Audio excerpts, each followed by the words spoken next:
بۆ ئامادەکاری بۆ وەرزی نوێی یاسادانان و تاوتوێکردنی ئەو 11 پرۆژە یاسایی کە پێشکەشی پەرلەمان کرابوون لێژنەی یاسایی و سەرۆکی فراکسیۆنەکانی پەرلەمانی کوردستان بە جیا لەگەڵ دەستەی سەرۆکاتی پەرلەمان کۆبوونەوە.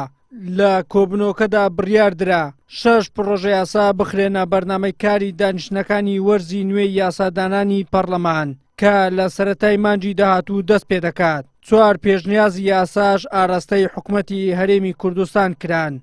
ئەمڕۆ بە پێی مادەی هەفتاونەوە لەگەڵ دەستی سەرۆکایەتی پەرلەمانە کۆبووینەوە لیژنەی یاسایی بۆ بڕیاردان لە 11 پرۆژە لە لیژنەی یاسایی مابوون بۆی بنێرێن بۆ خوێندنەوەی یەکەم. 6 پرۆژە لەوانە بڕیارماندا بنێرێن بۆ خوێندنەوەی یەکەم و 2 پرۆژە بنێرێن بۆ حکوومەت تەبعی مالیان هەیە بە پێی مادەی هەفتاونەوەوانەی کە تەبعی مالی هەبێ دەبێ بنێرێت بۆ حکوومەت و 2 پرۆژەشیان پێشتر نێراون بۆ حکوومەت لە پرۆژانە.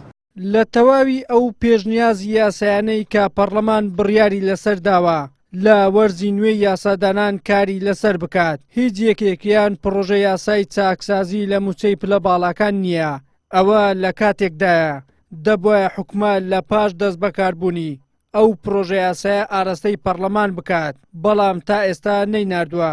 ئەندامێکی لێژنەی یاساییش لە فراکسیۆنی کۆمەڵ دەڵێت حکوومەت بەڵێنی داوە بەو نزیکانە پرۆژەکە ئاراستەی پەرلەمان بکات. دەشڵێت فراکسیۆنی کۆمەڵی ئیسلامی 3 پێشنیازی یاسای لەسەر ئەم پرسە ئاراستەی دەستەی سەرۆکایەتی پەرلەمان کردووە، بەڵام نەخراوەتە بەرنامەی کار.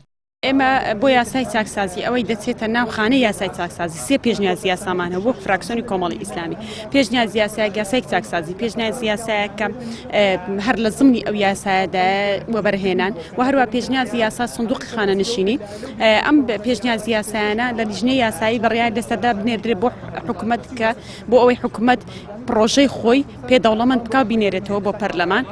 لە چەند ڕۆژی داهاتوو بۆ یەکی نۆ کە وەرزی سەرشرعی دەست پێ دەکات حکوومەت بڕیارەکە پرۆژەی چاکسازی بنێرێتەوە بۆ پەرلەمان. پرۆژەی چاکسازی پرۆژەیەکە کە چاکسازی لە سەرجەم دام و دەستگاکانی حکوومەت دەکاوە هەروەها بۆ هەرێمی کوردستان. ئێستای هەرێمی کوردستان گرنگە بە تایبەت کە ئێمە بە قەیرانێکی دارایی قوڵات تێپەڕین، بۆیە دەبوو زووتر ئەو پرۆژەیە بوو بابە یاسا، بەڵام ئێستاش درەنگ نەبووە، باشترە لەوەی کە نەکرێ. ئێستاش درەنگ نەبووە.